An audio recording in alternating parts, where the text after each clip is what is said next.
Hey, Mogswamp, what's your favorite game besides Minecraft? I already read the last half of that, but favorite game besides Minecraft? It's close between like Roller Coaster Tycoon, Viva Pinata, Animal Crossing. Yeah, one of those probably. Maybe Viva Pinata.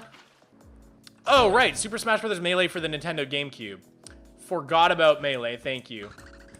That is up there with my favorite game of all time. Definitely my favorite competitive game. No doubt.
Okay, quick disclaimer. Do not follow this as a guide because this is not a guide. I'm sort of just winging it. I'm sort of doing my own thing, having fun. If you're someone who's super experienced in this hobby and you see any mistakes, feel free to point it out. You know, if there are any tips you can provide, I'd love to hear feedback.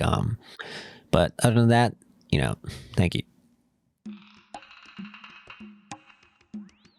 So disassembly, before we even start disassembling, got to make sure all the buttons are responsive, everything feels smooth, and you know, with this controller, it's fine. So next thing I'll be checking is something called snapback. What exactly is snapback? So essentially it's when you have the control stick facing a certain direction and you let go of the stick. The spring inside the stick box will cause the control stick to snap back towards the center, hence why we call it snapback. Now, one of the main issues with snapback is the fact that the control stick overshoots slightly in the opposite direction. You know, and depending on how bad the snapback is on your controller, the game will actually mistake that as an input. That's not good. So say you're Falco on FD lasering. With bad snapback, sometimes your character will actually turn around during that sequence, which is really frustrating, especially in like a game like Melee where even the slightest mistake can cost you stocks. Something like this happening is really frustrating. That's why we have mods like the snapback capacitor, which is, you know, designed to deal with this issue. If you're really curious about what exactly this mod is, I will link down below, you know, a couple docs that go more in depth about snapback, about what it exactly does, you know, stuff like that. If you're really curious about it, you know, just read all that stuff. And if you're curious about the legality of this mod, well, it's tournament legal, so it's fine. You know, I'm referencing this off the latest rule set off of Shine 2022, which was the most recent major as of this recording. So as of right now, snapback is legal, so it's fine. Okay, enough of that BS. Let's get back to what I was doing with this controller. So we're looking at snapback. On the left here is a visual representation of what snapback looks like through an oscilloscope. Basically what I'm focusing on is that red line there. That's snapback, and you see how it's kind of like a squiggle? It goes up and down and whatnot. That's not good. That means there's really bad snapback. Ideally, what you would want that red line to be is like a nice smooth curve, as you can see on this Mint controller. So my goal would be to try and tune this red squiggle into a nice smooth curve using the snapback capacitor. I'm not confident I can get a curve like that, but I'm going to at least try.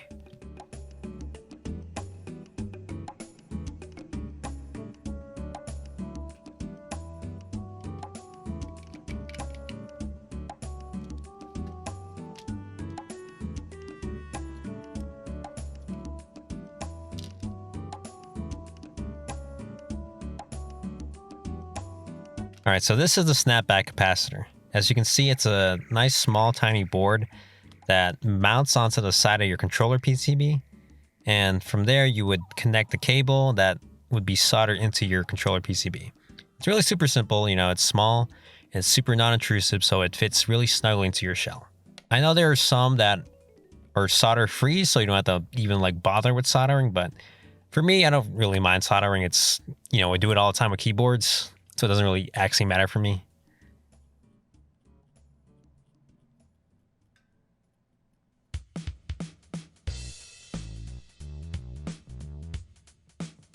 Also, I had to mod the back bracket here to accommodate for the new wires I've soldered in. This is so when I put everything back together, the bracket doesn't pinch the wires. Also, I'll be switching out the Z buttons for a tactile button, which, you know, it's just purely for preference. It just feels a lot better. That tactile feeling is really satisfying versus the original, which is kind of like a, I don't know what to say. It's kind of like sluggish.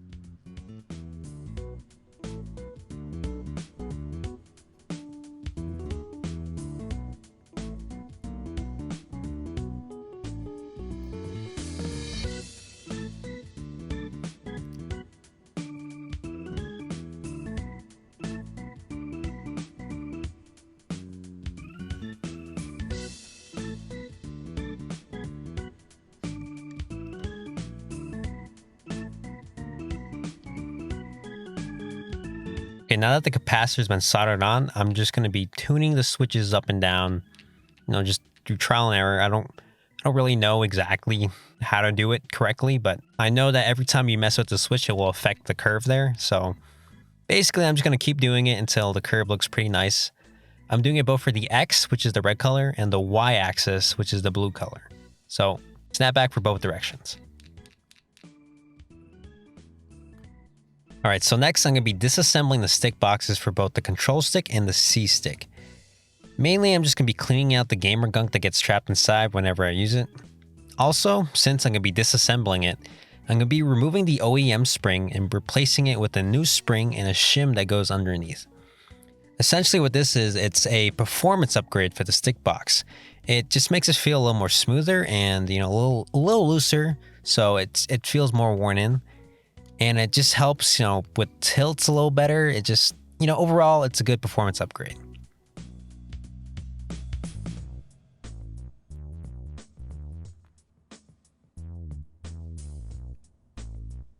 Also, while I'm at it, I'm going to be applying some lube around the stick boxes to, you know, make it feel a little more loose. As for lube, I'm going to be using Krytox 205G0. Why Krytox 205G0? Well, it's pretty damn good for like mechanical keyboard, so I figured why not put into a stick box. As for the lube that's actually used for, you know, GameCube triggers and stick boxes, I don't know. Maybe I'll look into that later.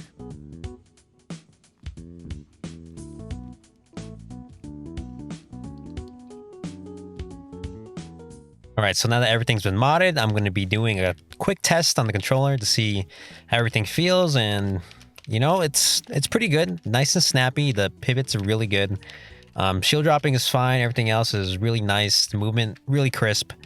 Honestly, maybe I should use Fox to test this out because, you know, I could start doing ledge dashes and other tech, but you know, Mog plays Donkey Kong and Samus, so I figured he wouldn't really care about having like perfect ledge dashes and whatnot. So honestly, having the nice pivots would be perfect for DK or Samus. So this is just, I think this should be fine.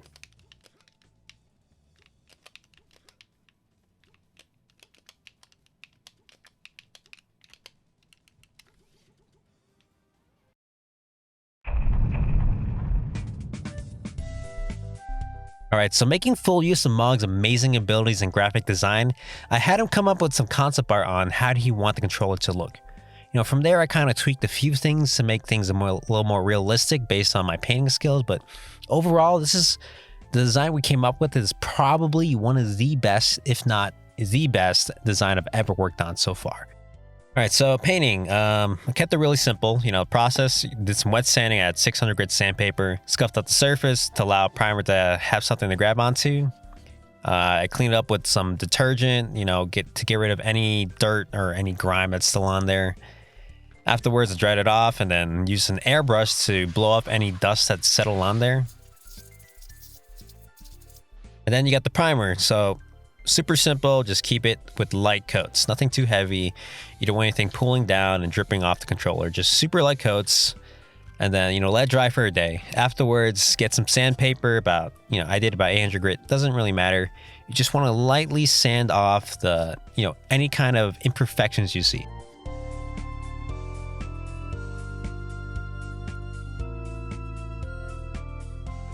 Afterwards, it's ready for painting.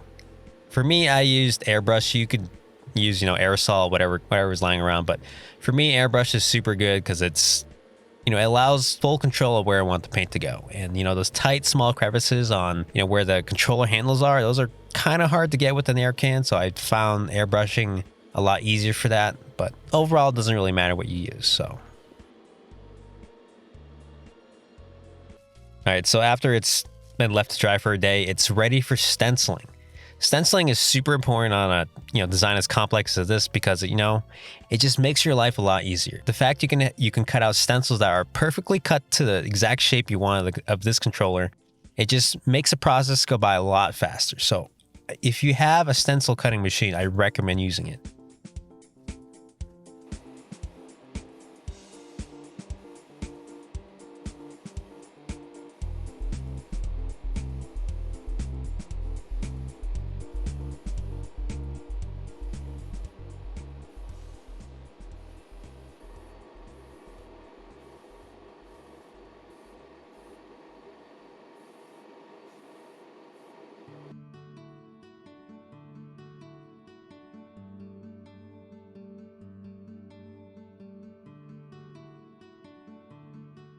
Also, one side note with stenciling, it's not always going to be perfect. Sometimes it's going to be slightly off, so don't be afraid to cut it up and manipulate it the way you want. It's totally fine. You just want to make sure whatever you're masking is the exact spot you're masking, So doesn't matter how it looks. Just you can always cover up the gaps that you made with the cuts with some extra tape, like I did here.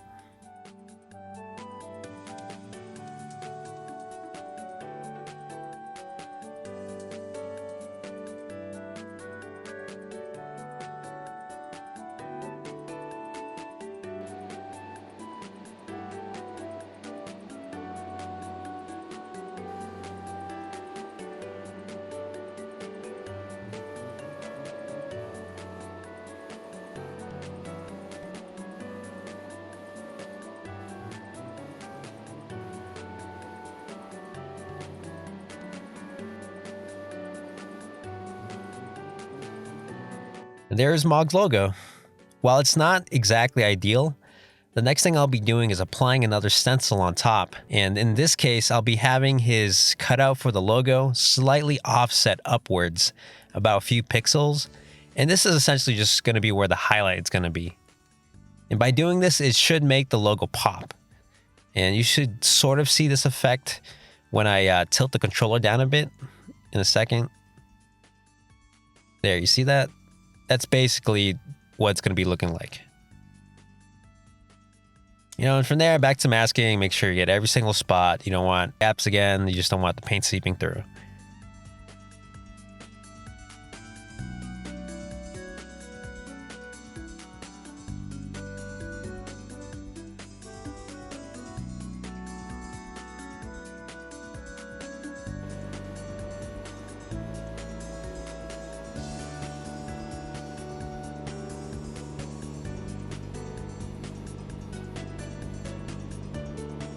All right, so next is the most satisfying part of this entire build. It's removing the mask. and seeing the final result of all your hard work. And so far, he looks pretty damn good. Although there's some spots in your touch up, but overall it's a pretty good result. Now you might be wondering, what about the back shell? Now this entire time you've been showing us the front, but we haven't seen the back. In fact, you could sort of see it on the right side. Is that it? What's the deal with that? Well, here it is. And here it is again. Yeah, so I have two of them.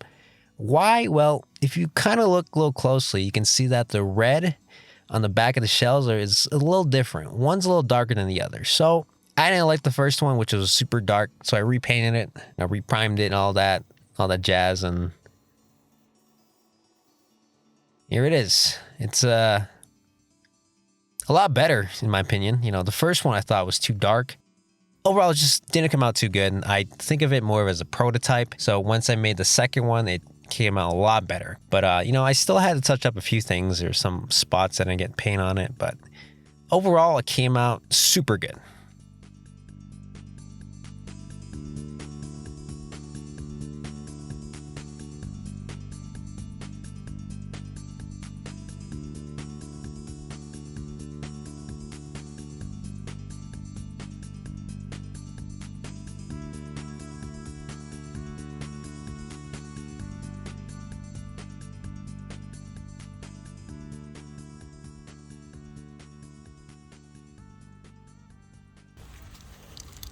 Brand 2K again. As you can see, I'm pretty well protected. I got tape around my arms. I'm double gloved. Shoes, got a respirator, hazmat suit, the whole shebang.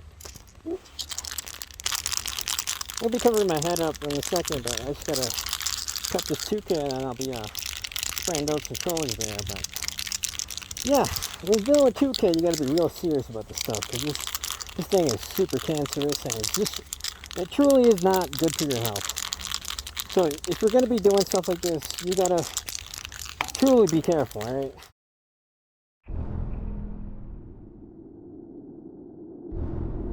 Alright, so I know it says reassembly, but we have one more thing to mod, and that is the cable, which is probably the worst thing for me. This part, I absolutely hated this part. I did not enjoy the entire process of making this cable. It's just, for whatever reason, I just do not like it, all right? I don't have the right tools to do it. I don't know if I have the patience to really deal with this shit, but you know, this was just an awful experience, and honestly, it's just probably better just to buy it from a vendor. You know, there are so many better modders who work on these cables and do an infinitely better job than what I would have done. However, I'm fucking stupid, so I wanted to do it myself, and you know, the result was okay. All right, it's pretty good, honestly. My best work for cable making, but still, I would not do this again. I just did not have a good time. All right, it was so infuriating. Never again, you know. I'm just gonna go back to buying from vendors, and we'll just go from there. Okay, cable's all set now, so I'm going to be desoldering the old cable from the controller PCB. From there, I'm going to be attaching a connector header, which is going to be soldered onto the board.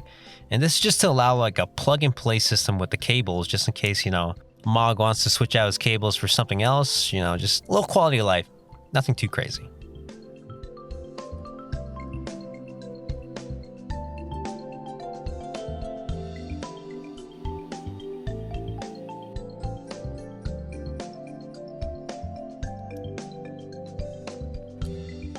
All right, now to plug everything in and see if it works, which it does.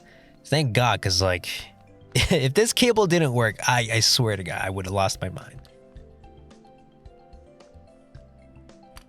All right, so for this build, I'll be using triggers by 2 Ghost Gaming, sticks and Z button by Seltzer, and face buttons by Spooky Customs. All right, so next we'll be cutting some PTFE film, which is a low friction tape that I'll be applying to the top and bottom shell of where the triggers and buttons will be going. This is essentially to eliminate any kind of button wobble that should occur. It's kind of similar to when you add films to switches. The same concept, you're just trying to stabilize the buttons. Also, I'm going to be using these stabilizer pads I had left over from a previous mechanical keyboard project. The material is super good for dampening, so it's just essentially going to reduce the amount of noise between the triggers and the shell. Alright, so I'm also replacing the triggers. The ones on the left are the OEM springs, and the ones on the right are the Fire custom springs. These also come from the mod kit, so you don't have to worry about, what exactly to buy, but, this spring's a lot easier to compress, so it's less straining on the fingers. I'm also going to be adding an O-ring around the stem here, which will reduce the amount of noise made between the spring and the stem. So that's just like another small quality of life thing. And, so far it's pretty good, but it needs a little bit more lube. So, and you know what that means? I'm going to be using Crytox 205G0. You can never get sick of this shit. It's so good. But for lubing technique, I didn't really have one. I just sort of winged it. I kind of just based it off of like the techniques I'd use for lubing a mechanical switch. So hopefully it's not too crazy. There's probably like a proper lubing technique. It's probably on the Discord, controller Discord. They probably have their own lubing technique. So I'd probably recommend looking at that versus what I'm doing, because I don't really know what I'm doing.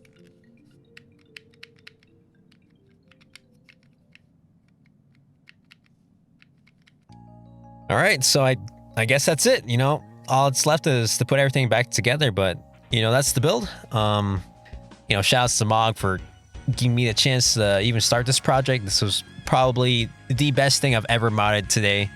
I'm probably just gonna be sticking to keyboards, but overall fucking fun build. Shout outs to Mog, you know what I'm saying?